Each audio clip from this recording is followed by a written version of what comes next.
What's up, beautiful people? My name is Brian, and today I'm in the French city of Clermont-Ferrand, right in front of the city's famous black cathedral, which looks amazing. Why is it black, you may ask?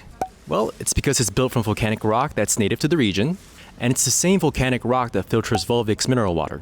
Fun fact. Other than that, though, I don't really know much else about the city since it's actually my first time visiting. So, let's go talk to some locals and find out what makes this place so special. Now, you know I had to visit the cathedral first, and what I found really special were these medieval wall paintings. I haven't seen stuff like this in the other cathedrals I've been to so far. It was strikingly authentic, and I felt like I was brought right back into the 13th century. Bonjour, on est là aujourd'hui avec Ludovic, gérant d'une boutique sur Clermont-Ferrand. Est-ce que vous êtes clermontois de base? Alors moi je suis pas clermontois d'origine, j'ai habité pas très loin, je suis de Montluçon, donc je suis à une heure et demie d'ici, mais ça fait maintenant plusieurs années que je suis ici, ouais. Si j'avais qu'une seule journée pour visiter Clermont-Ferrand, qu'est-ce que vous me conseilleriez de visiter à part la cathédrale? À part la cathédrale, alors moi je suis assez nature, donc j'aurais tendance à vous conseiller le jardin Lecoq et le parc Montjusé, deux jardins qui sont complètement à l'opposé. On a un jardin Lecoq qui est très bien entretenu, un petit peu à l'anglaise, avec des petites plantations de fleurs, des jolis arbres et tout. Et puis vous avez à l'opposé le parc Montjusé qui est beaucoup plus brut, beaucoup plus nature, qui est sur le Montjusé, sur un petit dôme de Montjusé, donc sur Clermont. Et après, sinon, vous avez pas mal de tout ce qui va être musée. Vous avez des musées sur la photo, des musées sur l'archéologie, des choses comme ça. Donc ouais, il y a quand même pas mal de petites choses à faire sur une petite journée rapide, si c'est vraiment en mode de deux, quoi. Okay. C'est quoi une spécialité d'ici? À manger ou à boire ou... Dans le coin, ils aiment bien la truffade. Okay. C'est vraiment une spécialité du coin avec des pommes de terre, des lardons, du fromage. Donc vraiment un truc à découvrir. Il y a pas mal de restos en plus dans le coin qui la proposent. Okay. Donc, on est quand même une région qui est à la base très fromage, donc tout ce qui va être fromage fondu avec des pommes de terre, c'est vraiment des plats qui sont très typiques du coin. Ouais. Ok. Est-ce que vous avez un fromage préféré de la région? Il y a le Saint-Nectaire, forcément. Fromage crémeux de nos bonnes vaches du terroir. Non, vraiment, le Saint-Nectaire, si vous ne connaissez pas, il faut y aller. Je sais que pour les Américains, le fromage, c'est un peu particulier, mais le Saint-Nectaire, c'est vraiment un fromage à découvrir. Ok. Est-ce qu'il y a un endroit ou une activité que tous les Clermontois connaissent très bien? Moi, j'aurais plus eu tendance à dire tous les Clermontois vont connaître le Puy-de-Dôme pour aller faire la bonne rando ou le Pareillou, qui sont depuis assez proches l'un de l'autre. Je pense que c'est vraiment le truc le plus typique quand on est Clermontois, qu'on veut aller se promener ou qu'on veut faire quelque chose. On peut aller faire du cross, on peut aller faire du vélo, on peut faire de la rando, on peut aller faire du pique-nique. Ouais, vraiment, il y a vraiment un cadre qui permet de se vider la tête et de profiter sans forcément avoir besoin d'aller trop loin de Clermont, quoi. Ok. Ouais, on a la chance d'avoir une ville vraiment à l'intérieur de la nature, même si le centre-ville paraît un peu sombre avec la pierre de Volvic, puisque forcément c'est un peu plus noir, et même si maintenant ils essayent de rééclaircir un peu tout ça avec des couleurs, des choses comme ça. Mais on a la chance d'être quand même ancré dans les volcans, quoi, dans la chaîne de la Limagne, quoi. Ok. J'ai vu pas mal de maillots de NFL ici, et c'est bizarre parce qu'en tant qu'Américain, je ne m'attendais pas à voir ça en France, et j'ai jamais vu ça dans d'autres villes françaises. Du coup, je me demande si le foot américain, est-ce que c'est quelque chose de très important ici? Alors sur Clermont, je sais pas, j'ai pas assez de recul d'années par rapport à ça, mais effectivement, j'ai des connaissances qui suivent pas mal ça. Moi, je suis de Montluçon et je sais qu'à Montluçon, il y a un club de football américain. Je crois qu'il y en a un aussi sur Clermont. Donc, je pense que c'est quand même quelque chose qui... Alors, ça reste niche, mais je pense qu'il y a quand même des fans de ces genres de sports. Je pense que c'est quelque chose qui touche quand même on va dire les 20-40, quoi. Ok. Est-ce que vous pourriez me partager une expression ou un mot d'argot clermontois? En fait, il n'y a pas vraiment d'expression, c'est plus on met des i partout en Auvergne. T'y feras bien. Comment vous ajoutez le i? En fait, ça devient comme un pronom personnel. En fait, au lieu de mettre le ou la, on met i. Tu feras bien, alors que c'est pas du tout français. Tu feras bien, et ça veut dire quoi En fait, normalement, on aurait plutôt tendance à dire tu peux bien le faire. Ah, tu peux bien le faire et on transforme en... Tu feras bien. Tu feras bien. Voilà. Ok. Alors, je pense que j'ai fini avec toutes mes questions. Merci beaucoup pour votre temps, Ludovic. Merci beaucoup, Brian. It feels so easy now just walking up to strangers and just starting conversations in French. But I used to be so hopeless at speaking the language. Like, I had to live in France for a year and a half before I could even start holding a conversation of my own. People don't realize just how hard learning a new language is, even when you're living in the country where it's spoken. For example, my first French friends would just switch to English whenever I was around, instead of explaining every French word that I didn't know, since it was actually easier that way for them. And it wasn't until my first internship in France, where I was forced only to speak in French, that I finally became fluent. I had to push through headaches from all the new vocabulary every day for 3 months, until everything started to make sense. So in the end, I learned French the hard way, but the good news is you don't have to. One way you can become fluent in French from the comfort of your own home, which is something that I wished I did myself, is by taking one-on-one lessons to focus on listening and speaking through a platform like italki, sponsor of today's video. Après 3 mois de mal, mal à crâne, c'est ça? Ou mal à la tête? Ou mal... Comment on dit headache? Des maux de tête. Des maux de tête. Ok, j'ai jamais vu ce mot, maux de tête. Oui. italki is an online language learning platform that offers personalized one-on-one lessons with native-speaking teachers in over 150 different languages.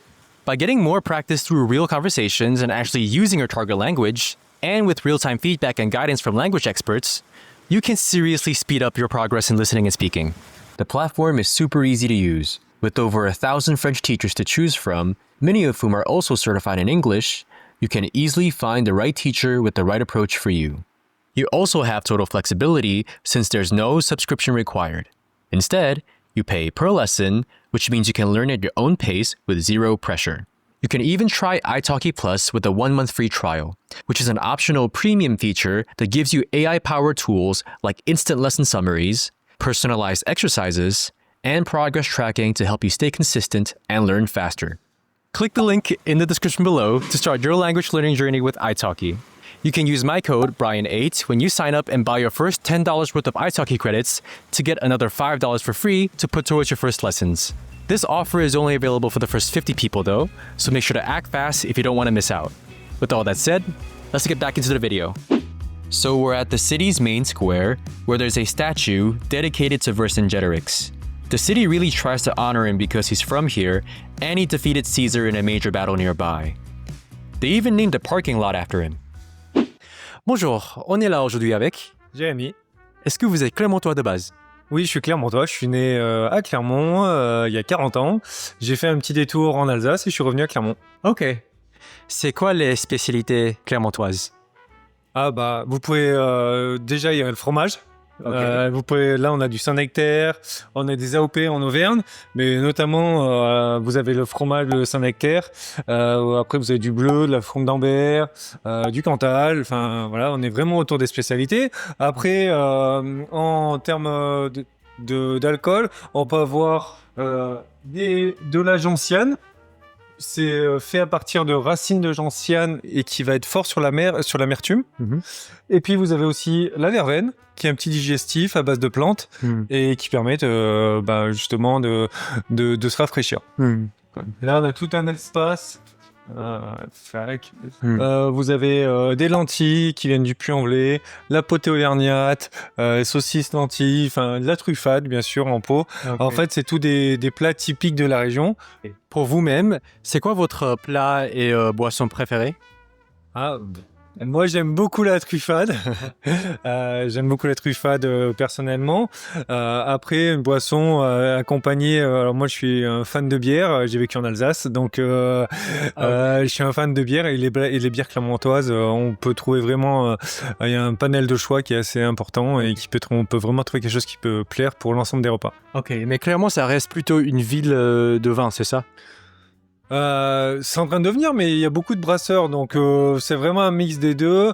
Et même sur les spiritueux, les gens vont surtout venir chercher de la gentiane pour découvrir le côté amer, bien fait, et tout ce qui est verveine pour le côté un peu frais pour faire digérer les repas. Ok.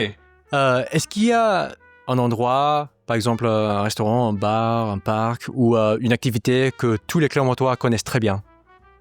Il y a vous avez le parc, le jardin lecoq qui est juste à côté. En fait, c'est notamment quand il fait chaud, comme aujourd'hui, c'est un endroit de fraîcheur où les Clermontois aiment bien s'allonger, prendre un petit peu de fraîcheur et passer du bon temps. Ok. Est-ce que vous pourriez nous partager une expression ou un mot d'argot clermontois? À Clermont, on aime bien, enfin, c'est pas spécialement à Clermont, mais en Auvergne, on met souvent des Y. Ah. À la place de dire fais quelque chose, on va dire fais-y. Ah, parfait-le. Ouais, Okay. exactement. C'est le fais-y ou mais-y, ou voilà, il y a souvent le Y qui vient remplacer ça. Et voilà. Ok. Bonjour. Bonjour. Pardon. Ok. Pour finir, est-ce que vous avez quelque chose à dire ou à partager aux étrangers sur votre ville ou en général? Ouais, bah, c'est une ville qui est culturelle où il y a une architecture qui est quand même assez différente et assez spécifique. Ce qui est super à Clermont, c'est que vous avez tout le côté urbain et 10 minutes, 15 minutes, vous êtes dans les volcans. Ce qui est quand même assez incroyable de la chaîne des Puys. Donc c'est vraiment sympa à venir découvrir et j'espère que vous l'avez senti, les gens sont plutôt décontractés, déstressés ici, donc on aime bien prendre le temps et je trouve que c'est quand même agréable à visiter. Okay. Est-ce que vous souhaitez promouvoir un peu le magasin et votre business? Ouais, c'est l'apéritif. L'apéritif. Voilà. Nous, tout ce qu'on cherche à faire, c'est mettre en avant les producteurs avec qui on travaille et qui font de la qualité au quotidien. Et voilà. Merci beaucoup, Jérémy.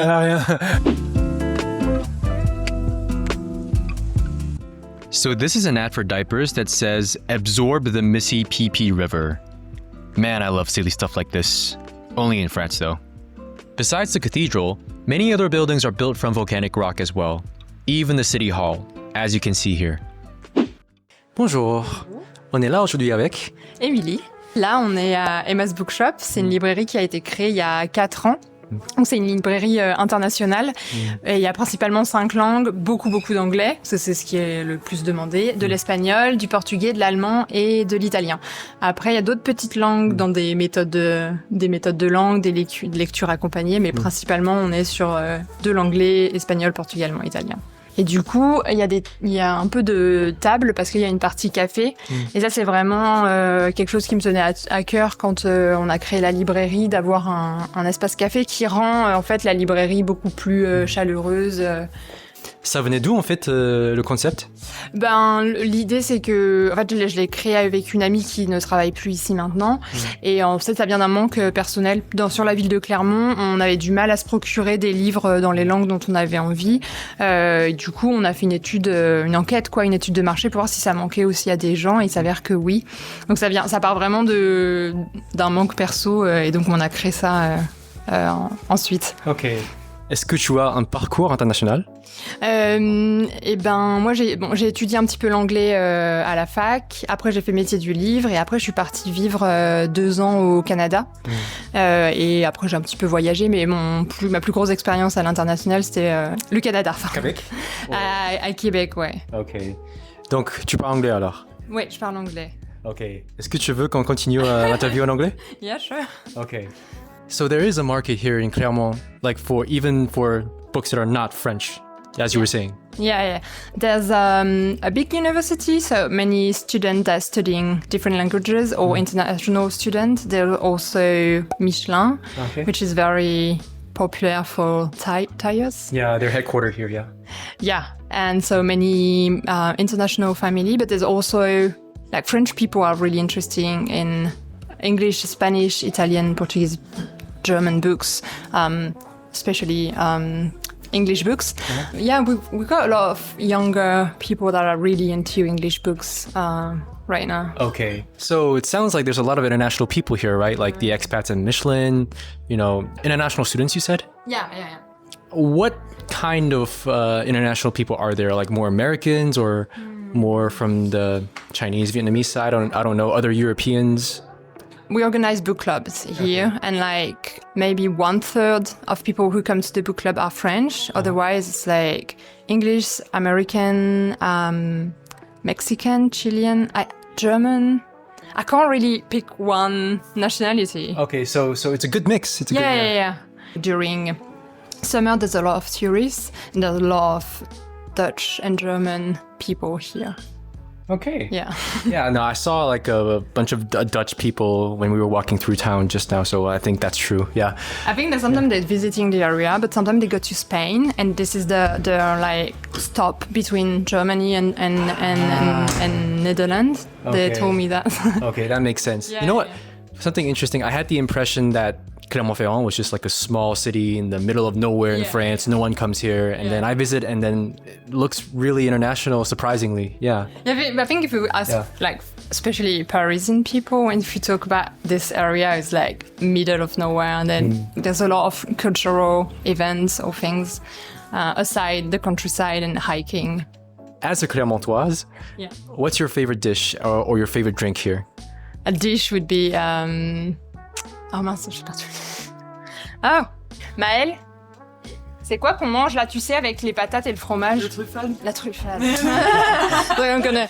Okay, favorite dish is truffade, which is basically potatoes, a lot of cheese, onion. It's even better when you do during like fall or winter. You're doing like a hike and then you go to eat truffade. Yeah. Has like a reward. Oh wow. Okay. But that is not a summer dish. So yeah, you can't really eat that now, I guess. So But it's Zada's favorite dish. But there's a lot of a cheese that you can eat all year long. okay, what are your favorite cheeses? Saint-Nectaire. Wow. Everyone likes Saint-Nectaire here. Wow. Yeah. Okay. Never disappointing by Saint-Nectaire. What's your favorite thing to do here in Clermont? I don't have like a specific type of Clermontois things. Would be hiking, but it's outside. Yeah. Clermont, but hiking. Yeah, it's the same with every person I've interviewed so far. They all say that's the Clermontois thing to do, to go in the nature around the city. Oh no, definitely in February there's the International Short Movie Festival. It's the thing that you don't want to miss here. You can watch like so many different short movie, and there's like people from all over the world because it's very international festival, and it's very pretty like serious and well known in the world. It's like €4 a ticket. You can watch like 5 short movie in February, and the atmosphere in the city is like very electric. There's like party everywhere, and so many people. That's very. I really love that time of year here. And like I think not everyone, but like half of the city is in the room watching some short movie. Okay, so February is the best time to come to Clermont, according to Emily. I mean, I don't know. But like, yeah, you can. That's the best time to eat truffade. And truffade. And you can go like hiking. There's probably snow outside of Clermont, and then come back here and watch short movie. Yeah. Okay, do you have anything to say to people who have never heard of Clermont-Ferrand? Like maybe to foreigners like myself, who've never even heard of the city? Do you have anything to say to these people? People don't really know, but I think like people who don't speak French are really welcome here because so there's the bookshop, but there was also a bar called the British Book Club, which is not a book club, but it's a kind of English bar. There's also a place where there are like table, conversation table with like different languages. Oh yeah, like long benches, long yeah. tables, and people sit together. Okay. Yeah. There's many different spots when you can not speak French, and you will be very welcome. Okay, so for those who are scared of coming to France and then encountering rude French people, just come to Clermont. Yeah, definitely, and check the Dark Cathedral, which is not dirty, just made with the volcano stones. Okay, would you like to promote the bookshop once again in English before we end the interview? I created the bookshop as like a bookshop to sell books, but also has a space to meet people and to have like conversation around books. And this is what happened is like people come here and they can also just grab a book, but also spend some time, talk with me and other customer. And it's a very cozy, welcoming place. Yeah. Emma's Yeah. bookshop, right? Yeah. So if you're coming through Clermont, make sure to visit Emma's bookshop. Yeah, thank you. Yeah, and get to meet Emma. Yeah. Emily also has a YouTube channel, so make sure to subscribe if you want to support her and her bookshop. So this is the entrance to Jardin lecoq, which is one of the recommendations that I was given, and you can see that monument over there. Looks amazing. One reason why I made this video is because so many French cities get overlooked compared to Paris. Like, when I tell people back home in America that I live mostly in France, half of the time, instead of actually asking me, they just immediately assume that I live in Paris. Like, they say stuff like, oh, it must be so nice living in Paris and whatnot, but the truth is, I don't really like Paris. I think the smaller cities are where you find the real charm and the authentic side of France.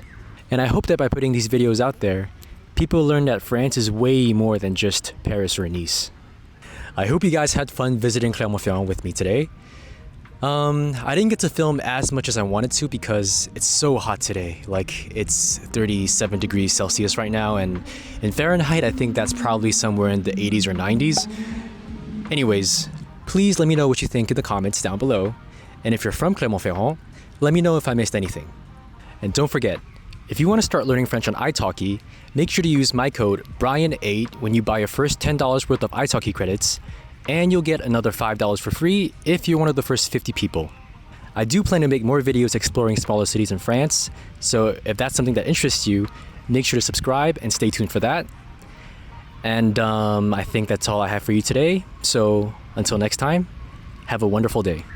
Bye-bye now. Where is Brian?